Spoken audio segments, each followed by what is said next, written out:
This is an interesting panel this evening. A historian is going to talk about Nanak of history.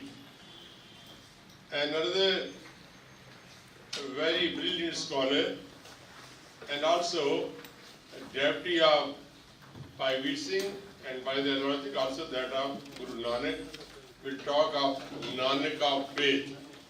I knew about Nanak of faith from my grandmother because we used to hear stories in the evening.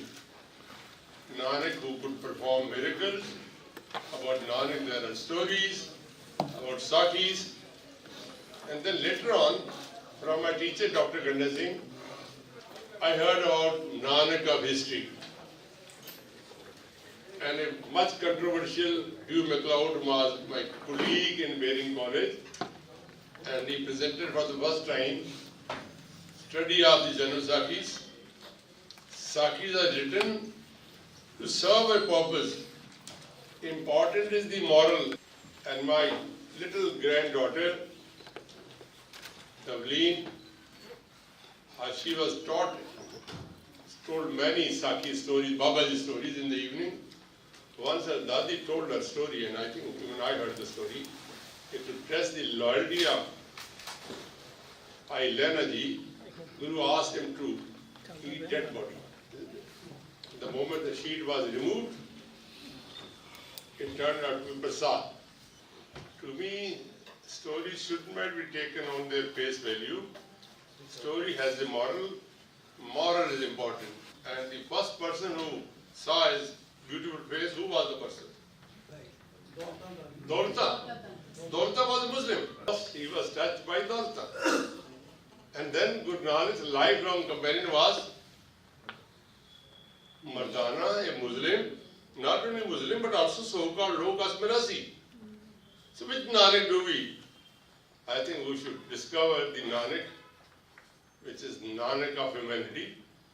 I wrongly call him Sikh Guru Nanak, which is wrong on my part. Bhai Gurdas calls him Jagat Guru. He is Jagat Guru. We have to discover him because his teaching is so relevant. So who are making efforts in this 550th birth anniversary of Guru Nanak to discover Nanak, whose teachings are universal, who belongs to all, not to me alone. And we have a very interesting panel. Professor Himadri Banerjee, who was for a long time head of the Guru Nanak chair in Kolkata.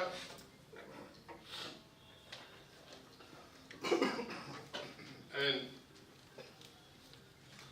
Inni Kaur, who is CEO of an organization, but she has devoted most of her time, energy, and the Swan money in popularizing Nanak among children in the Western idiom.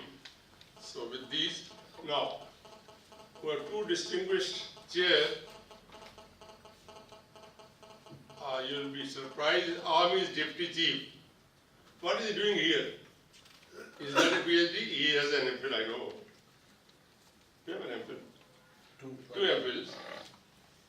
Because we were looking for somebody who has been in the Eastern India and could preside over the lecture by Himadri Banerjee, who is going to talk about Sikhs in Eastern India. How do they view Guru Nanak? Second was, and this again is by chance, not planning. I learned Inni is coming. I said, I want you to come and speak. She says, yes, I'll speak about Guru Nanak and Guru Nanak Chamatkar, writing the Bhai Singh. My concern was to locate someone who could talk about Bhai Singh. I know little bit about Bhai Singh through the books, but we have with us his granddaughter, Miss Simal Joginder Singh. I think this is the first time she has agreed to sit with us. She said, no, I don't like to sit. I like to sit there. I said, no, this requires you to be here. And once or twice, I was privileged to hear a lot of anecdotes. They build the man. A written word is not complete without anecdotes. I hope she will narrate some anecdotes today or tomorrow or maybe a little later so that we can discover a real Bhai Veer Singh with these words, few words. I think, would they? I'm indebted to Dr. Mahinder Singh ji and Bhai Veer Singh Sahitya Shatan for giving me the opportunity to talk before you. It's an occasion of celebration of 550th year of Guru Nanak's birthday. So it's a dialogue, goshti, across language, religion, territories, and other areas. Well, we are here. My talk is drawn mainly on the basis of field survey over the last few decades. And the second volume, my present talk represents a part of second volume of the other 6, dealing with 6 states of eastern and northeastern India, beginning with Bihar, Odisha, Bengal, Assam, Manipur, and Meghalaya. As Chairman has pointed out, the otherization, I did not mean it, but as I traveled in the streets or across the hill mountainous pass to Meghalaya and other places, I find, yes, there are otherization. Today's 6 studies is basically, I must say, Punjab centric. But Guru Nanak talk about the one, his Udashis talk about the larger world. And how much we are aware of those minuscule groups, immigrants, who had been there, settled 3, 4, 5, 6 generations ahead, living in the midst of non-6. Lekin many of them talk about Nanak Naam Chardi Kala. They built their gurdwaras, but many of them have to not citizenship right. They do not have voting rights, etc., etc. So it is basically field work supplemented by printed sources available in Bangla, Oriya, Assamese, and other regional languages. I hope to complete it within another year. It will be another 20 years of work. Hope to present those microscopic minorities. Many of them represent 0.1%, 0.05% of the 6. So, to bring these minuscule groups who are far away from Punjab, but look forward, see the PTC, wish to go to Golden Temple, but many of them don't have adequate money or fund. And this has given rise to many hyphenated groups. Now, to begin with, I would be restricting myself maximum 20 to 22 minutes, if not even less. My subject is disciples of Guru Nanak in Eastern India, in Bihar and Odisha. It revolves around that Guru Nanak sought to build human bridges across territories, religion and other areas. But here, we would be coming across those people who are trying to do the same thing even today. Let's quickly move there. It stimulated opportunities of outlining many images of Nanak. Local folks remember these Nanakpanthis, Udasis, Sutre Sahis, Ardent Sikhs and others. Their portrayals often overlapped with other popular perception of Guru Nanak. There are sources that underline Punjab's long trading contacts with Bihar. Early Sikh gurus encouraged disciples to undertake business ventures in dissimilar areas.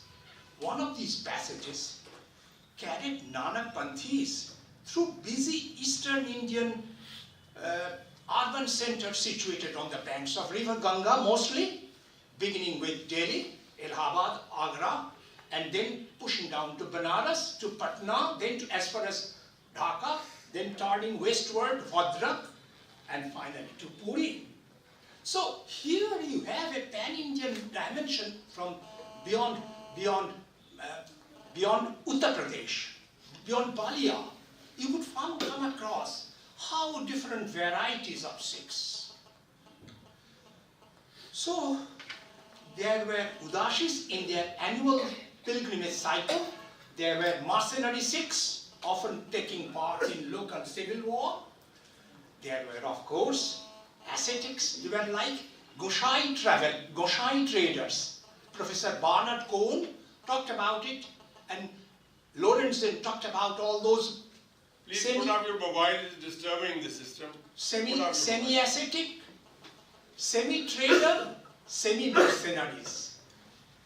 Many things in one bag, taking sometimes this one, sometimes that one, as per the convenience. They were physically well built, many of them.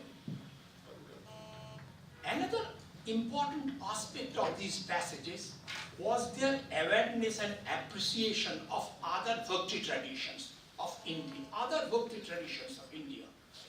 These were popular in distant parts of the country, circulated orally by itinerant singers who traveled from one region to another and made their songs available in forms such as padas, salokas, dohas, and varuds.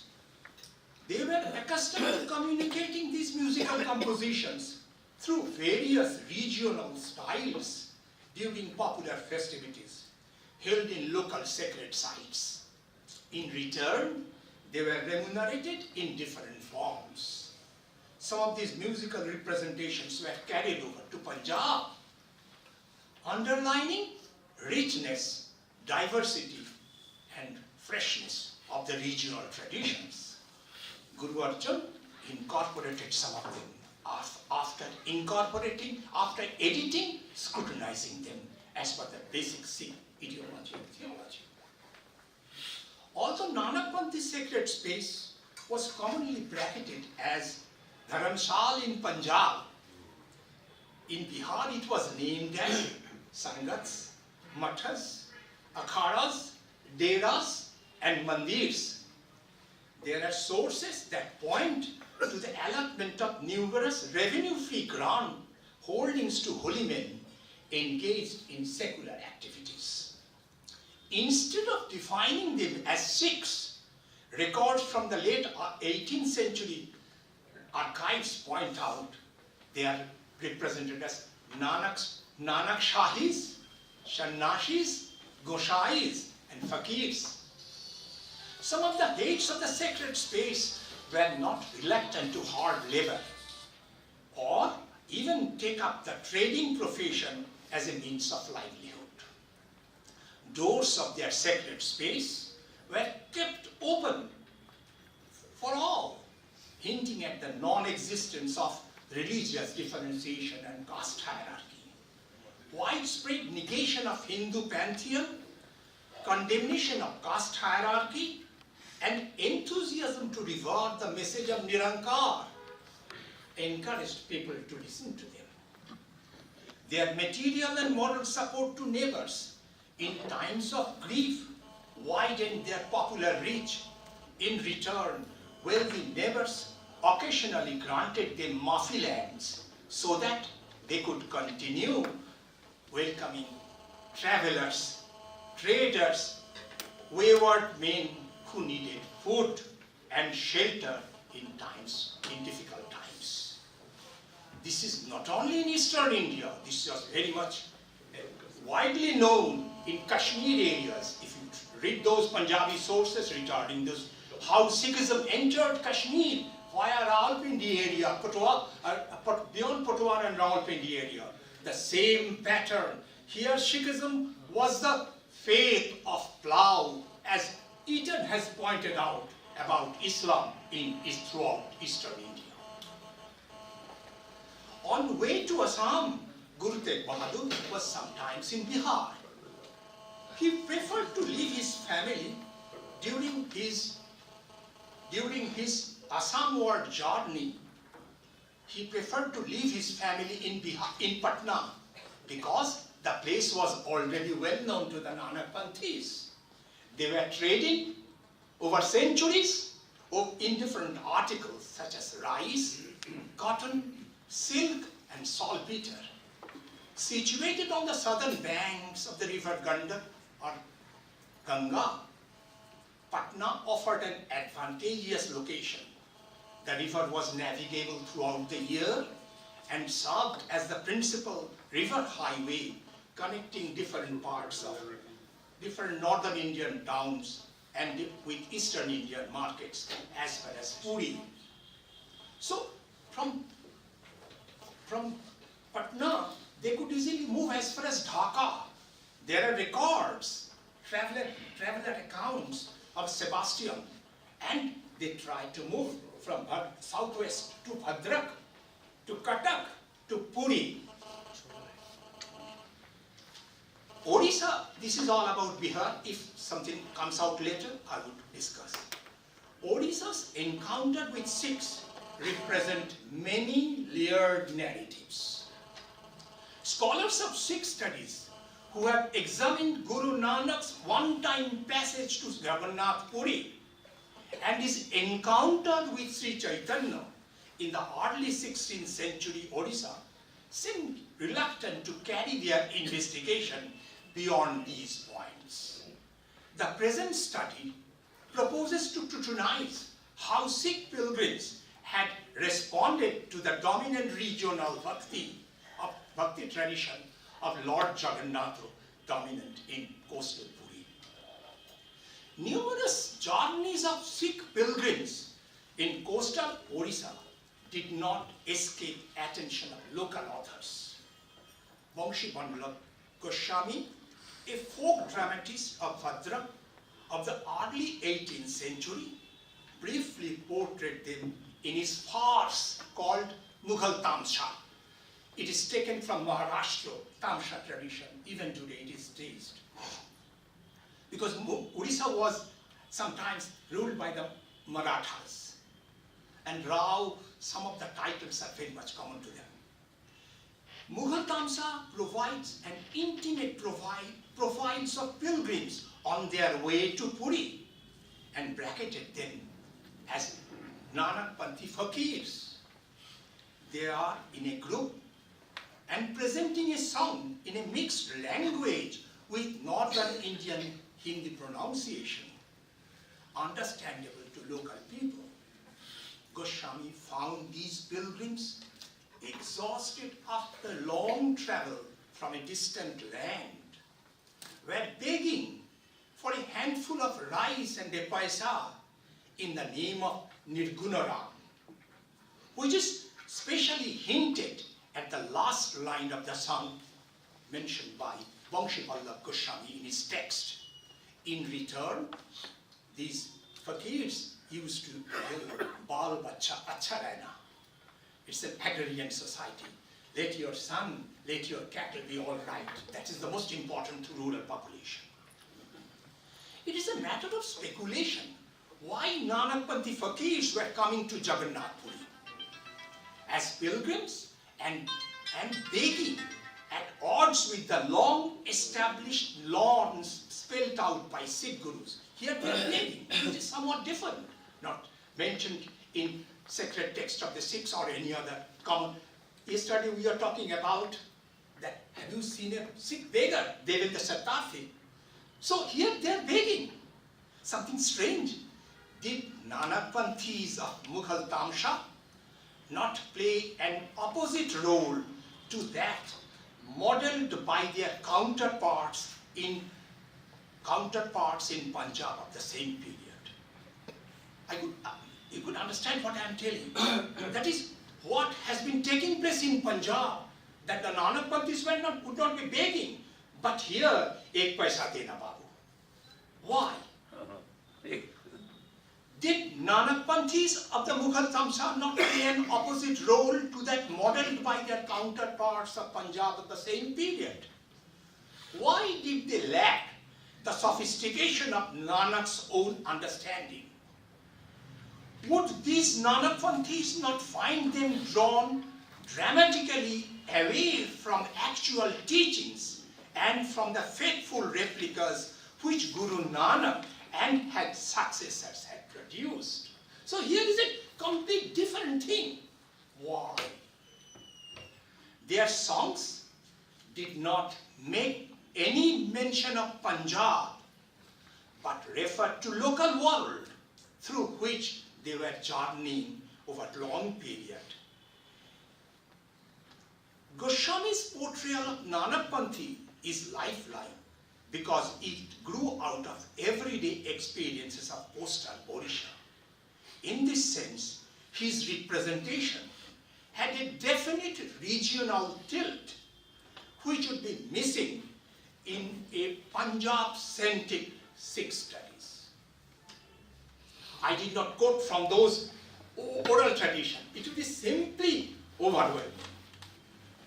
They were singing music with adequate instruments.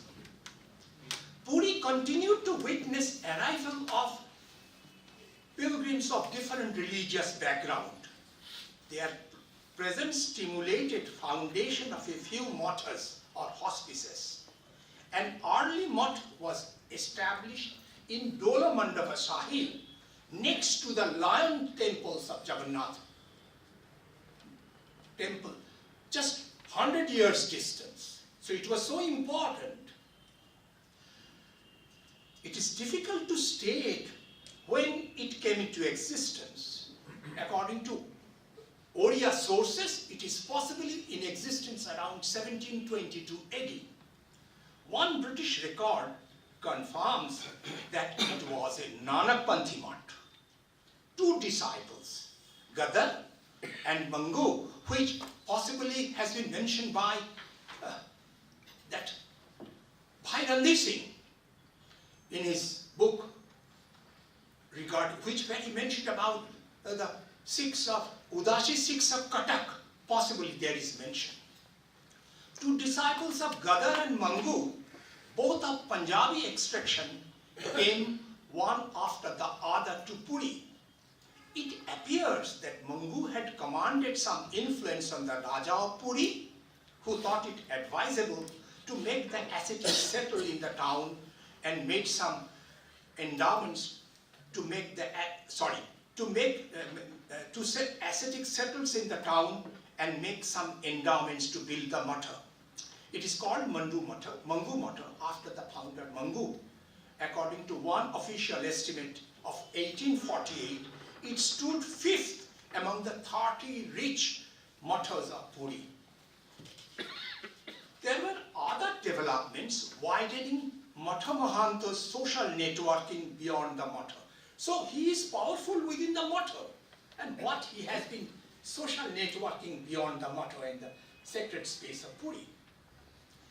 It reinforced his proximity to the corridor of power, stimulated popularity of Satheras. Who are Satheras? They may be compared with other warrior ascetics, ascetic groups of medieval India, long portrayed by Farquhar and David Lorenzen. They were on the move in different parts of India. One of them was used by Warren Hastings to open up diplomatic negotiations with Tibet. They knew different languages. They had physical strength, aware of the routes, as well as the market's fluctuations. They were master of this long-distance trade. And Oriya sources refer to the Swatheras as members of Sikh faith, ever ready in protecting and preaching Sikhism in the region. Like Nanak Panthis of Bhadrak, they communicated with local people in a mixed Hindi-Oriya language and were not reluctant to disclose their other markers of identity. How much time? What's the time? Okay, thank you. I shouldn't be exceeding time. They claimed what they were telling. They claimed that they were from Lahore, that we have come from Lahore, with intimate links with Udasis, sometimes with the Sutre Sahis, because Sutre Sahis had the Lakdi Thoke. They used to have this Lakdi Thoka. These Satheras, I do not know whether they have connection with Sutheras or Satheras. And they respected the Rig Veda, and Guru Nanak remained their preceptor. They have confessed it in their dialogue. There were other Oriya sources indicating that Satheras carried arms, put on turban, maintained beard, while singing in different warlike postures. This took place during the time of Ramlila, a proscenium theatre. They were not reluctant to communicate with the local people in their mixed Hindustani. They claimed themselves bachelor, had already visited different pilgrimage centers such as Prayag and Haridwar. In other words, Sikhism in Puri did not represent any closed-door faith restricted to the four walls of Mangumata. It is coming out in the open space, dialoguing with the local people, creating a space of their own. It was plural enough to adjust with local social conditions and religious practices.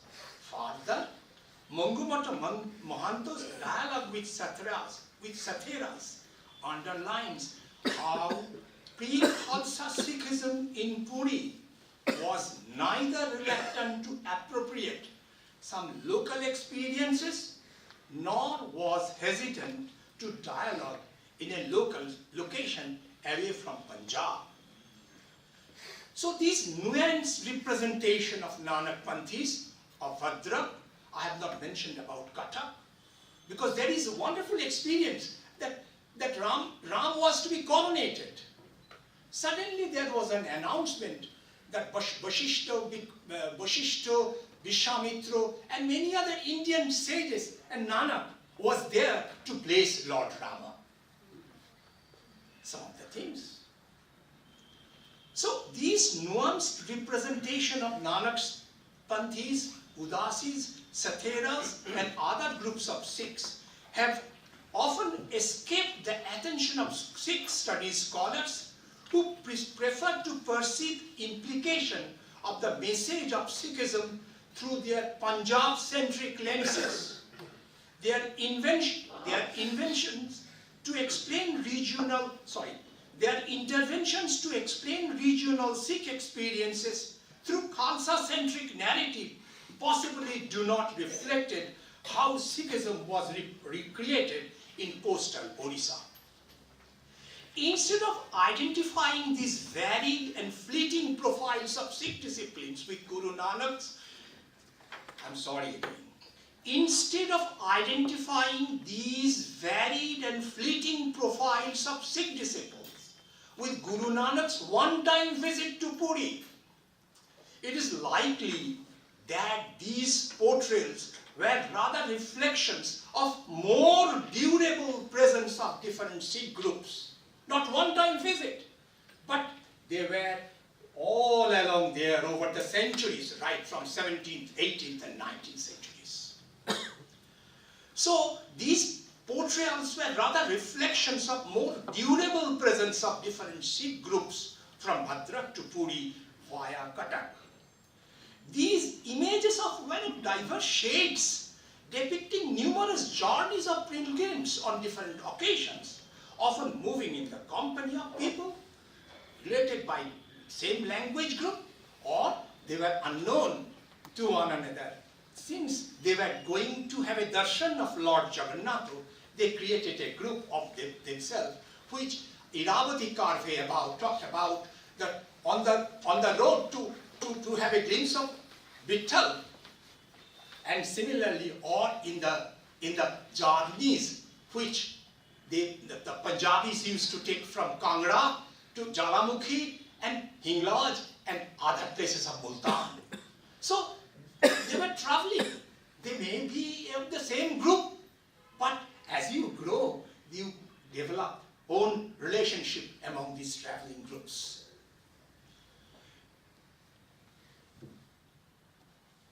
So they were traveling for a glimpse of Lord Jagannatha. These voices refreshed relationship with local people through dialogue and learned to share many experiences of daily life which were neither uniformly sacred nor were they evenly secular. In the coastal area, these journeymen remembered the message of the first Sikh Guru without being forgetful of the world around them. It stimulated emergence of an open-ended religious space with enough scope for adjustment with local experiences and belief. Hagiographic accounts relating to encounter between Guru Nanak and other well-known religious personalities like Sri Chaitanya suggest growing self-confidence of the Sikh Guru's disciples that they could dialogue. They are not alone. Even outside Punjab, they could encourage in dialogue, debate, goshti. To locate themselves with varied Indian religious experiences outside Punjab, which was reflected in the pages of Sri Guru Granth Sahib. The disciples of the Sikh Gurus had thus graduated to converse with the other members of the Bhakti tradition of the country. Did they not envisage forging human bridges cutting across region, religion, language long before the coming of the British in the 18th and 19th century? Thank you. Thank you. My deep reverence to you, sir. So deeply you have introspected and given your research on the aspect of Orissa, coastal Orissa, and the influence and how the whole concept of Sikhism came up in that area. 25 years of Udasis of Guru Nanak. 25 years is a big time, 2.5 decades. 6 years, the first Udasi, 1500 to 1506, was toward the east. He went as far as Golaghat, Dhaka, Orissa. In fact, I've been very fortunate. I have first-hand seen the imprints of his personality in the stone at Pathar Sahib in Leh. I've seen his foot marks in Chungthang in Sikkim, and I was very fortunate. I went to Pakistan, to Hassan Abdul, and saw the imprints of his hand there, Panja Sahib. And when I was picking up my rank from brigadier to major, I put on my pips at Beat Pehara in Kashmir. All these areas have got his big imprints. I have led by 40 years of military service with two cardinalities. One, inside Guru Nanak Dev Ji, and outside Guru Gobind Singh Ji. Guru Gobind Singh with 2 inches higher chin than the rest of the people in the world. But to me, most important is how to bring up your inside. And with that, I've been following Professor Himadri Banerjee's research over a period of time. And one is very impressed that he's focused on the Sikhs in the east. He's focused in the Assamiyas in Nagaon, Dhubri, that area. He is focused on Majhabis, Sikhs in Meghalaya, Shillong, Khasi and Janta Hills. And he, being a Bengali, has also looked at the effect of Sikhism in Dhaka over a period of time. In fact, this location is the nodality of education and culture this is a resource center. In fact, from his study I pick up, what is the value of looking at other Sikhs? In fact, something which has been bothering me all around is why we tend to be exclusive or exclude others. He's talked about otherization in his book.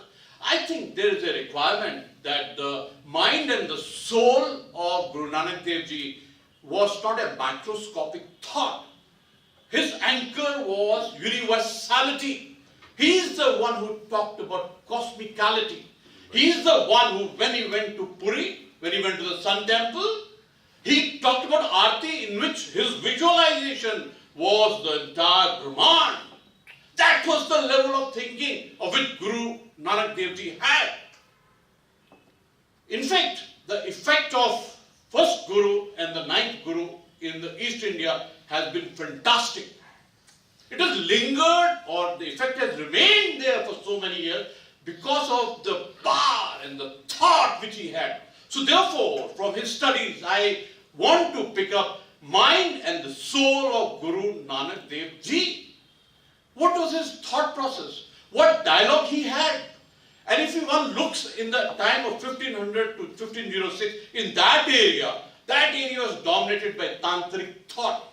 That area was dominated by sorcery, magic.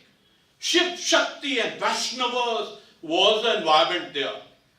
In fact, it was the arena when thugs and the dacoits were ruling those areas. In fact, there is an incident where when Guru Nanak Dev Ji went from Malda, he was going toward Dubri, and in the way he was waylaid by the bandits, and they thought that this gentleman, this saint, is actually a trader but dressed as a saint, and they wanted to kill him. They wanted to take his possession. And when they said, "We are about to kill you," Guru Nanak Dev said, "Before you kill me, just you look at the smoke which is coming from the fire there, just get me a fire from there, because my companions, they should be able to do the last rite for me." So these plunderers went there and they saw one of the companions' chitta was on fire at that moment. And people around there were talking about the evil deed of those people and what curse they had of the Lord and the population. They realized that there's something wrong. They came and fell on his feet. There are many, many incidents of this by his very mystique aura, that miracle power that he had. He had mystic power. We are actually researchers, we are academicians. We want to find out for ourselves, what is that mystic power which he understood in him? How could he come out from his body form and get into that cosmicality? That is the challenge to each one of us. That's where one wants to respect and revere Himadri Sahib. In fact, when I was a young officer, I was a captain, and I filled up my plate in a party with a chicken and mutton, and my commanding officer told me, "Gurmit, eat fish instead. These Bengali people eat fish and they are more intelligent." I think he must have eaten a lot of fish during that time. In fact, to me, Guru Nanak was known as Nanak Lama. He was known as Baba Nanak. And he was known as Nanak Hindui. We have the lady here, respected lady who has got background from the Iran. Everywhere, 25 years that he traveled, dialogue which he had, he wanted to have unity of thought. He wanted to have a unity of thought on the cosmicality of the whole thing. Can we restrict ourselves to small region of Malwa, Madha and Doaba and not understand the Brahminical area which awaits us? In fact, today is the time when the entire world is looking at the concept of Guru Nanak Dev Ji and understand what he taught on the aspect inclusiveness. Only being a Jat Sikh, only being a political Sikh leader, only being a political Sikh related to finance or power, that will shrink the universality which Guru Nanak Dev Ji had. And I think as a researcher, each one of us, it is our dharma to identify that, because Because what touched me about his book is, he talks about otherization. What power do I have within me as an individual when I call the other person other, who's got faith in that Nanak thought, his philosophy, his concept? I think let's shake ourselves to understand what we need is a unity of thought, that cosmical thought. That thought, when he wrote this Mool Mantra, it started from Ekam or Ek. And the concept of Mool Mantra, the 11 beautiful words of Mool Mantra, you can spend 100 years of your life, still one will not be able to evoke the depth which he had in him. In fact, at times in life as a speaker, you want to speak from your brain and heart, being clever. But today I want to speak from my soul. 12 minutes are very precious minutes for me. Sir, Professor Sir, thanks to you. You are the one who has given this lesson to us. Because after every talk, every read what you do, you want to learn lesson for yourself, your Samaj, and for your nation. What lesson do I learn when he writes books like Otherization? Although his entire writing is positive, but I would like to take out from us that each one of us got a challenge that the cognitive space of the entire world and of the Sikhs demand, and I'm sorry to say Sikhs, of all Punjabis, all Nanak Leva, Naam Leva, everybody. There's a requirement. At this moment we understand the depth, the value, the magnetism, the power of his name, and unite each one of us into that. In fact, this topic is too dear. I read a beautiful big book by Dr. Lt.Gen. Singh, written in '69, and at that time it costed only 20 rupees. Looks like a joke today, you know. But it is worth 20 billions. The way he's written about the whole thing, the way he's talked about the centrality of the thought of Baba Nanak. In fact, more you go into it, more rich you find yourself in understanding the name, the cause, the value. Like what they say in Hindi, the mool and the mulya of that book is fantastic. It is intoxicating to talk like this because it is too deep. I want to convert my inside, totally bubbling with Nanak thought. But Nanak thought comes with calmness, with coolness. But Guru Gobind Singh says, I told myself as a second infant, Gurmit, you have DNA of Guru Gobind Singh in you. You are a soldier, scholar and saint. And I'm so impressed with this check, kar apni jeet karo. And once I determined to myself that I'm going to understand the depths of the values which has been given by Nanak, if the East has understood, we have to understand it even more deeply. I also served in Hyderabad 3 years, the Dakhini Sikhs that we talk about. We need to include everybody. In fact, today the challenge is even more. He talked about this migration. He talked about the word diaspora within India. I thought diaspora is the word which connects to only outside. Outside challenges of US, UK, Australia is well known. But what about the diaspora within ourselves? Can we bring them in? Can they come to the center of gravity? Can they emanate and get linked to the sacrosanct of Harmandir Sahib? When I go to Harmandir Sahib, I can feel the vibrations, you know. I must share with you one experience. I went there when I was a corps commander in Srinagar. And I went there and prayed along with my wife. I had gone to give gratitude. My wife was not well, she became well. We said, let's go, Rano, let's go and give our gratitude. So when I went there, I prayed. I said, Vaheguru, tera shukar hai. First floor I went, Vaheguru, tera shukar hai. Third floor, I thought, kuch to maange lene hai.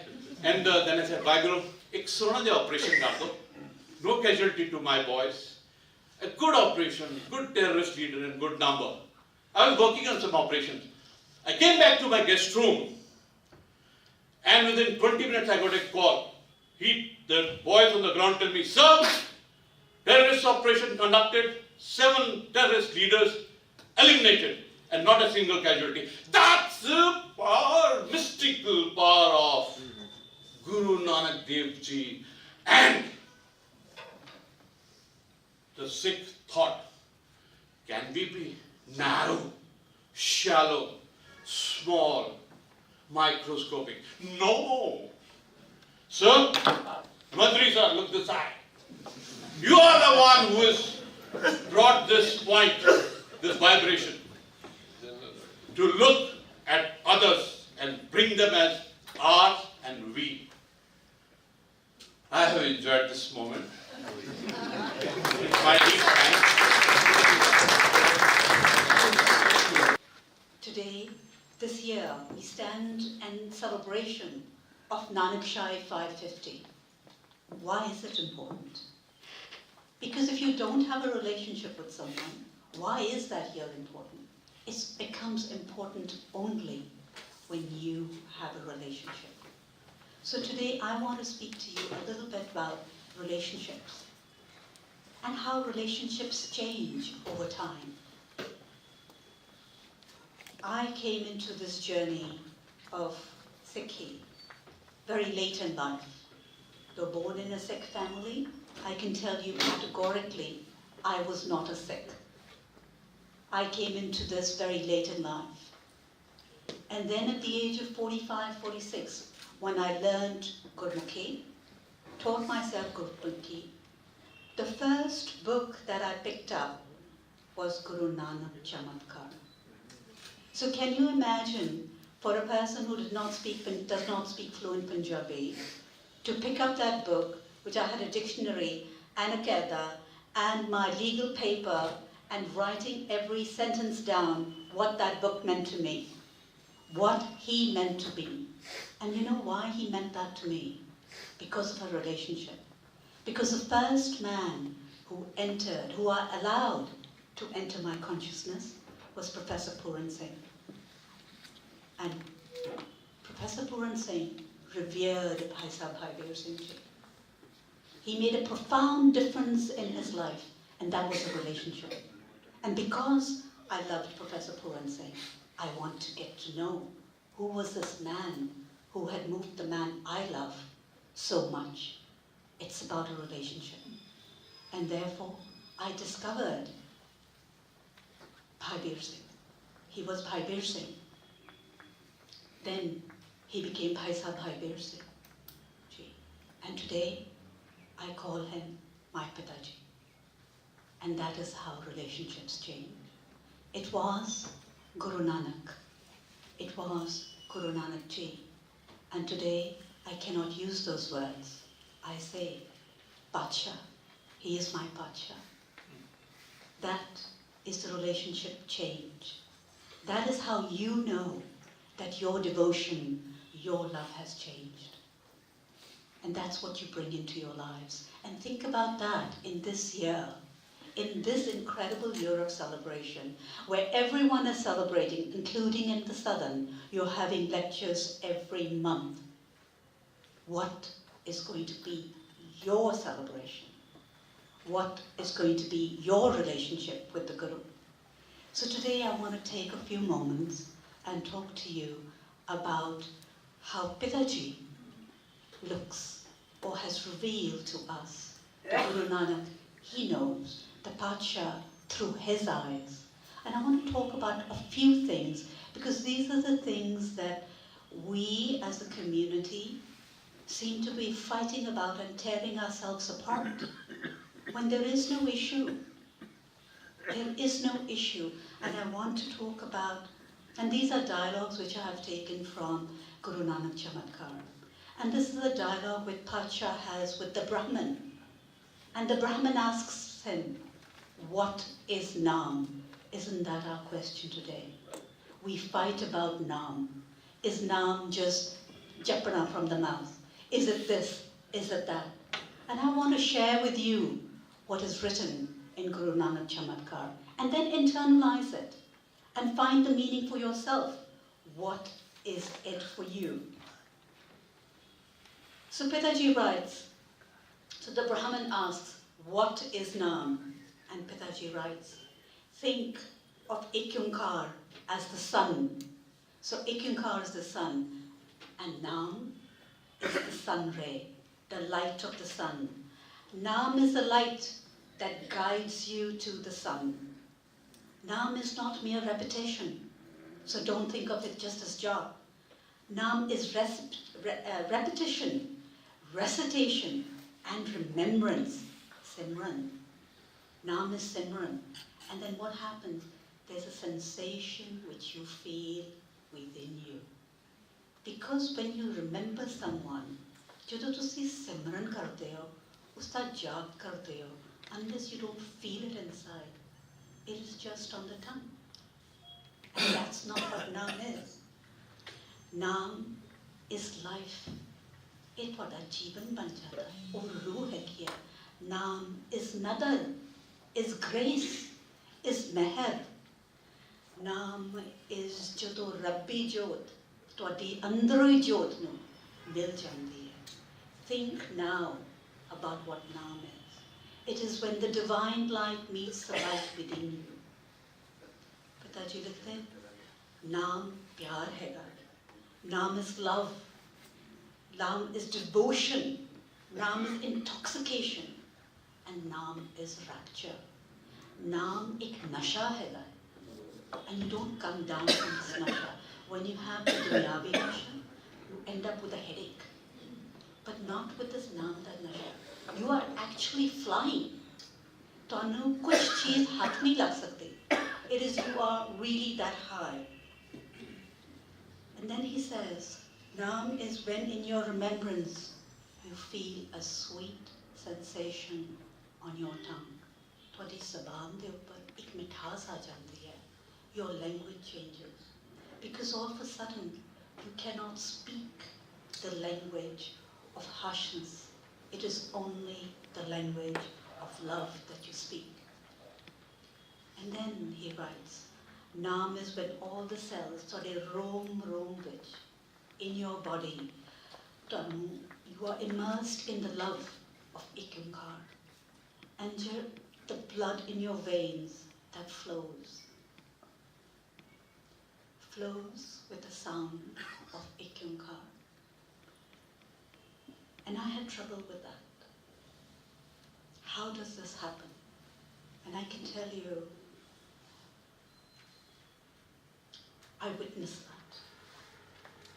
I witnessed that when the nurses in the hospital said, when we pass from this room, we can hear the vibration coming out of this woman, though she's unconscious. But we know at 3:34 in the morning, there is something strong vibration coming out, because she was immersed in Nam. So these things, this is what Pitaji has written, really does happen. This is what Bani says. This is what Guru has said. That when you are immersed in love, this is what runs through your body. And you know when you are alive, when every pore, every cell in your body rejoices, you are actually living and you are truly alive. So the next question which the Brahmin had, how do I develop this love for Nam? What do I do? And the Guru says, and this is through the words of Pitaji, remembrance, ek yaad, is a form of love. जिसਨੂੰ ਤੁਸੀਂ याद करते हो, प्यार ਦਾ ਨਾਲ ਹੀ याद करते हो. So think about it. Remembrance is a form of love. And loving doesn't require a special method. Everybody loves in their own way. How you love someone is your way. Don't tell somebody else, this is the way you need to love. It comes naturally from within you. We are all different individuals. We have different things. And then he writes, the one we love, we always remember. So the question comes, who do you love? Because if you love Bhai, if you love Ikyunkar, you remember. Nobody needs to tell you, hun 4 baje ho gaye, hun 5 baje ho gaye. It is actually a part of you. There is not a time when you don't remember. when you are not in Simran. Because when you are in Simran, when you are in that thought, every other thought leaves you. You don't think of anybody else. There is no other thought. So whatever you speak, it is from that place. And this is actually the miracle of Pacha, where he changes the individual and says, we are beings, but we are actually divine beings, who changes ordinary human beings, which we are, into divine beings, that we have that power. And Shabad transforms us to become from ordinary to divine beings. So then there is, what does Nam do? Why do you want to go through all this Nam? What does Nam do? Nam is actually when the Thodi Sukti, Thodi Birti blossoms like a lotus. And where is the lotus living? In a dirty pond. But nothing touches the lotus. Why? Because the lotus is always looking up towards the sun, the light. And this is how we need to live. To be, no matter where we are, don't let your birthi, don't let your centeredness shift from anything else except the one. You are that. So think of yourself as a lotus. The frogs are there. The dirt is around you. They are jumping on you. They are doing everything. But where are you? That is where you need to be. And that is what Nam does. Because in that space, you rise. And we all have that potential to rise. Guru Sahib said that, Guru Sahib has said, I have experienced this. So can you. And that's the beauty of Guru Granth Sahib, the Guru. These are divine revelations of 35 incredible contributors. These are their love songs, which they have so generously shared with us and said, this is how we have experienced the divine. And this incredible treasure has been opened to all of us. That if you choose to want to experience the divine, this is the way. This is that open source. And I know we have said Guru Nanak Sahib was this and that, but actually I look at him, I look at Pacha as revolutionary. He changed every existing thought. He changed every existing thought. He shattered everything. He shattered caste. He shattered creed. He made the women rise. He said this is beyond that. We haven't talked enough actually about what he said. He says, Ik Onkar, one. There is only oneness. So where is the other? There is no other because we are one. We have created these boundaries because we haven't risen to the Ik Onkar. We have not accepted. We say it, but we don't believe it. Because if we saw the oneness in everyone, there would be no other. If you have the Jyot in you, if the Jyot within you is the same as mine, then where is the other?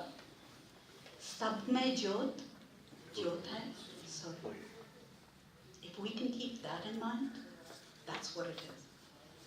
And then the Brahmin asks, what is the oil which will keep this wick of lamp, will keep this lamp lighted, this burning in me? What is that? And the answer, it is love. Pyar. Pyar tode kolo sara kuch karayega. In love, you will bow. Tusi qurbani doge because of love. Tusi balihar hovoge because of love, not because of anything else. So the idea is how do you bring the love in your life? You can only bring the love in your life if you believe in something a lot more bigger, that we are one. And when this love changes, in love, there's a devotion element that comes in. When that devotion element comes in, then the surrender comes in. It's very difficult to surrender. We all say surrender to Guru. Unless you don't surrender, kuch nahi milega, right?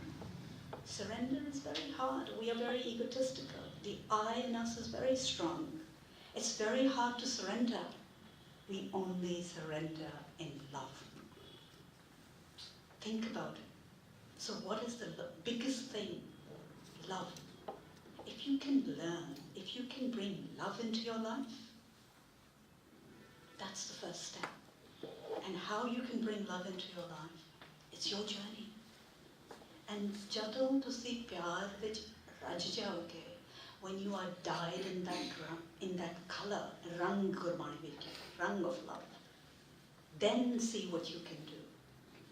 Then it's no longer a sacrifice.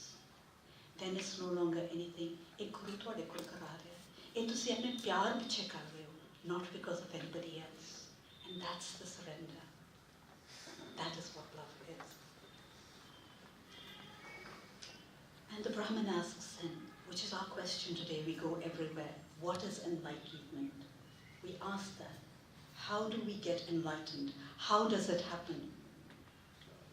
And the answer, when the Rabbi Jyot meets the Jyot within you, at that moment, enlightenment takes place. That is when the I within you finishes. Because something much larger has entered you. Your life, just ਤਰ੍ਹਾਂ ਤੁਸੀਂ ਜ਼ਿੰਦਗੀ ਜੀਂਦੇ ਹੋ, that ceases to exist. It is not that you do it. It is because the force that has come into you is so great, is so large, that you have no choice to just follow it. And O Jyot, that Rabbi Jyot, transforms you. Transformation happens to this day.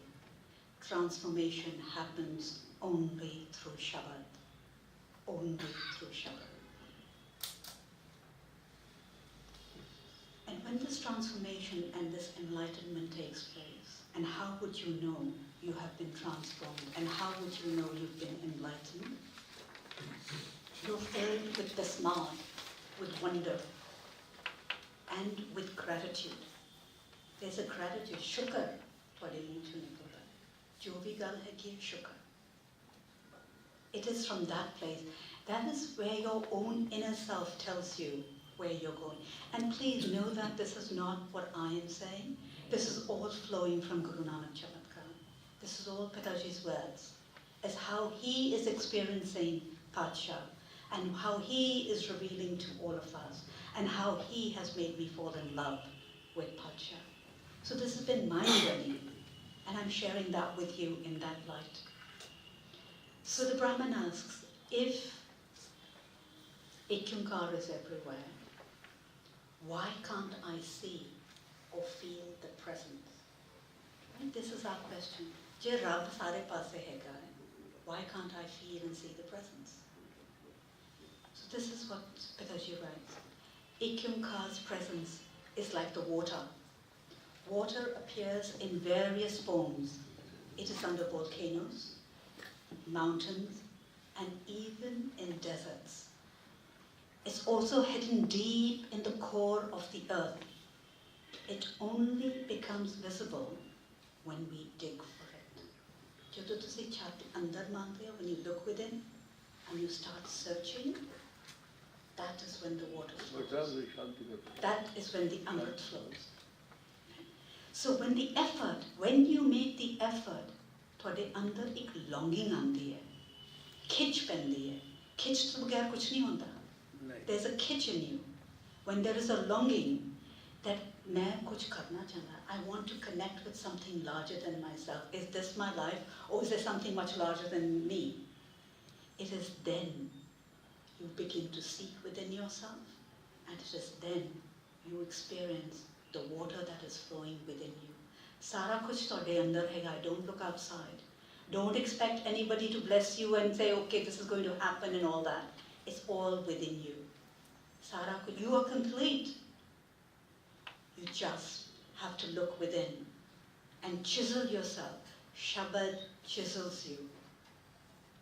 Shabad chisels you in a way कि ਤੁਹਾਡਾ ਹਉਮੈ, ਤੁਹਾਡਾ ਗੁੱਸਾ, ਤੁਹਾਡਾ ਅਹੰਕਾਰ ਟੁੱਟਦਾ ਹੈ. It doesn't break. Guru doesn't break. Guru chisels. You know, like a sculptor chisels, and because then the murti becomes beautiful. chisels you bit by bit, because you're beautiful beings. You are divine beings. And Guru's work is to bring that divinity within you outside, so that you can radiate. This is the job of the Guru. This is why you have a Guru. From ordinary beings to enlightened beings, from ordinary beings to divine beings. This is Sikhi. Sikhi is not about worshipping. Sikhi is not about matha tekuing. This Sikhi is really about transforming yourself. How can you become those divine beings? So today we ask, what is Sahaj? How do I get to Sahaj? And Sahaj is actually your own intuitive nature. It is within you. Sahaj tode andar hai. And it can be compared to a shallow lake where there's no foam and there's no froth. There are no waves. There's a stillness inside. How should I put it? There's a calmness. There's a centeredness. ठीक है, there are desires that arise within you because we are humans.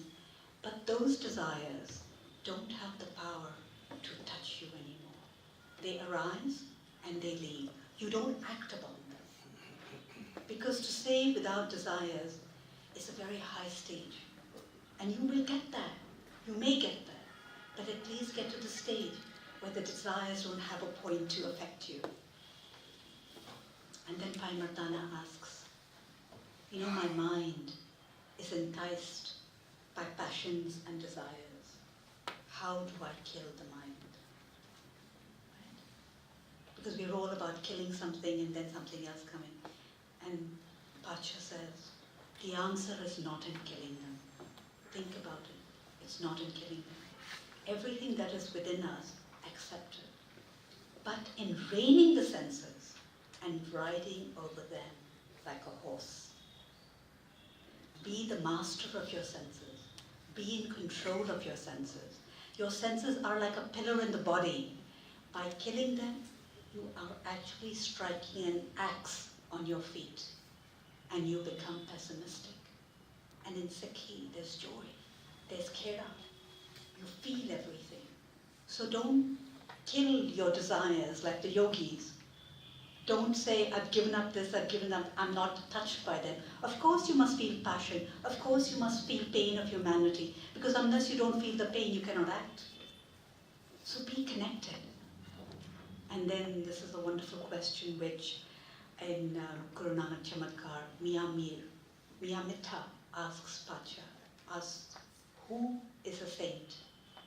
Today we ask, who is a saint, right? And this is what a saint is one who is waiting for the beloved, for a kinkar, for a glimpse. Just see, who's just waiting, ik another. And the one who is longing for a glimpse and is also making others crave. It's not about you. Sikh is not about only me. It's not only about you. It is the Guru's Sikh is who is imbibed in the Bani, but he also brings others along. Otherwise we would be like the yogis ourselves, sitting on the mountaintop. But this isn't about us. This is not the Guru's way. The Guru's way is we all, as a collective, raise humanity. There's a beautiful sakhi in Guru Nanak Chamatkar about Raja Shibnal. And this is a trader. Think about it. We're all some of us are businessmen sitting here. And this is a businessman from Punjab. Right? He's gone to Sri Lanka. He's trading.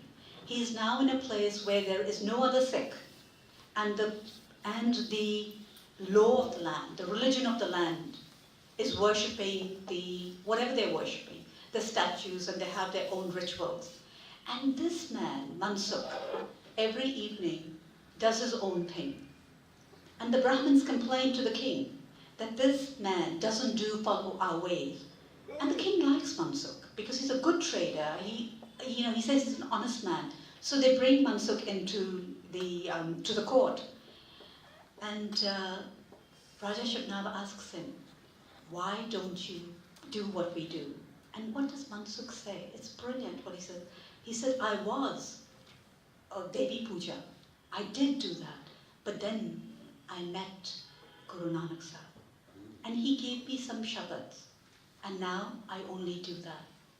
And I no longer fear, and I'm transformed. And the Raja was so moved by him that he said, I want to meet the man who can transform another human being. And then he wants to go to Punjab. The Raja wants to go to Punjab. And what does Mansukh say? He says, no, there's no need for you to come to Punjab. You're a good king. Stay here. If you really want Guru, if you really want darshan of Guru, long for him. Guru comes when the longing is pure. So what does the Raja do? He changes. Every day he's longing and yearning for the Guru. And Guru comes. So this is actually what the Sakhis do. If your longing is there, it will happen. You know, Pitaji, I have been very blessed. I met a few people who were part of Pitaji's life. And this woman who is now no longer with us, she said, Bache, tanu kis tarah darshan ho gaye? I said, Manu, from his books. She said, that's what Pitaji said. There is no need for people to come and see me. If they want to meet me, they'll meet me in their books, in my words. And that's what happened. I fell in love. I call him Pitaji because of his words. I have fallen in love with Shabad through those words. I didn't fall in love with the historical Guru, with the human Gurus. I fell in love with Shabad because the power of Shabad is incredible. It's not just repetition. It is when you analyze it, when it becomes a part of you, it changes you. That's the transformation. That's the miracle which all of us are blessed with.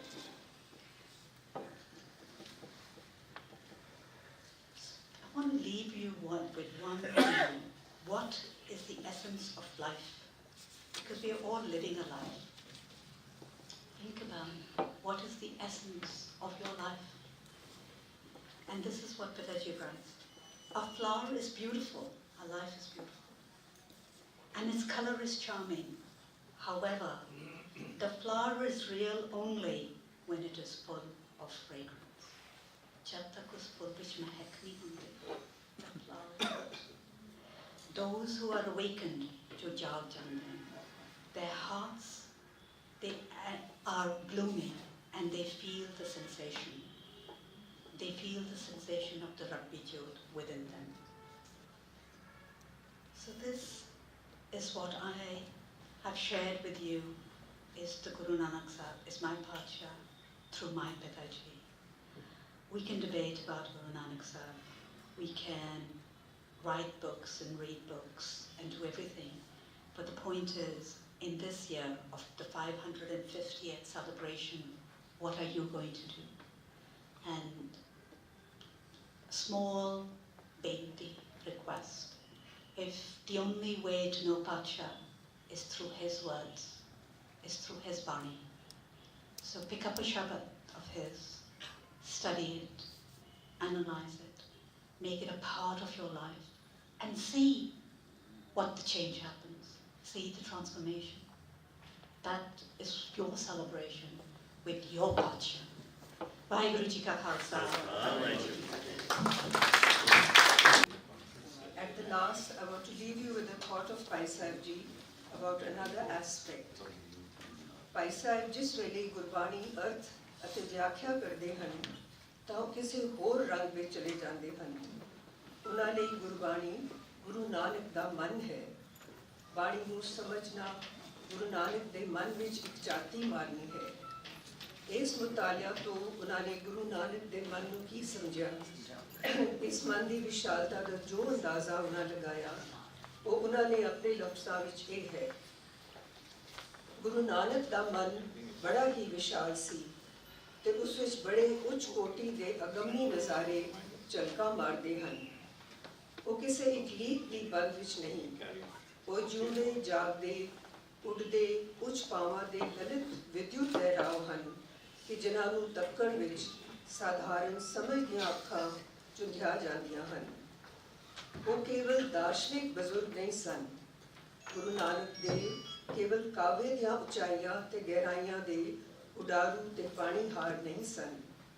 Guru Nanak Dev ji ਰਹੱਸਵਾਦ ਦੇ ਨਿਰੇ ਵਿਸਮਾਦੀ ਛੋਹਾਂ ਦੇ ਲਖਣਹਾਰ ਸੋਹਣੇ ਨਹੀਂ ਸਨ। ਹਾਂ, ਗੁਰੂ ਨਾਨਕ ਦੇਵ ਮੇਰੇ ਵਿਰਾਗ ਦੀ ਉਦਾਸ ਬ੍ਰਿਤੀ ਵਿੱਚ ਦਿਲਗੀਰ ਰਹਿਣ ਵਾਲੇ ਮਹਾਂਪੁਰਖ ਨਹੀਂ ਸੀ। ਗੁਰੂ ਨਾਨਕ ਦੇਵ ਜੀ ਕਿਸੇ ਗ੍ਰਹਿਣ ਮਾਰਗ ਦੇ ਕਿਸੇ ਅਟਕਾਓ ਵਿੱਚ ਅਟਕੇ ਖਲੇ ਨਹੀਂ ਸਨ, ਪਰ ਉਸ ਦੀਆਂ ਤਰਲ ਤੇ ਸੂਖਮ ਲਹਿਰਾਵਾਂ ਦੀਆਂ ਤਰੰਗਾਂ ਛੋਹਾਂ ਤੇ ਮਹਾਰਸਾਂ ਵਿੱਚ ਉੱਠ ਖਲੋਣ ਵਾਲੇ ਸਨ, ਮਨ ਦੇ ਮਾਲਕ ਸਨ। ਕਿੰਨਾ ਕਹੋ ਕਿ ਗੁਰੂ ਨਾਨਕ ਦੇਵ ਜੀ ਐਡੇ ਸਨ, ਅਜੇ ਕੁਝ ਕਹਿਣ ਨੂੰ ਬਾਕੀ ਰਹਿ ਜਾਂਦਾ ਹੈ। ਉੱਪਰ ਜੋ ਕੁਝ ਕਿਹਾ ਹੈ ਉਹ ਕਹਿ ਕੇ ਵੀ ਗੁਰੂ ਨਾਨਕ ਅਜੇ ਹੋਰ ਹੈ। ਵਾਹਿਗੁਰੂ ਜੀ ਕਾ ਖਾਲਸਾ, ਵਾਹਿਗੁਰੂ ਜੀ ਕੀ ਫਤਿਹ।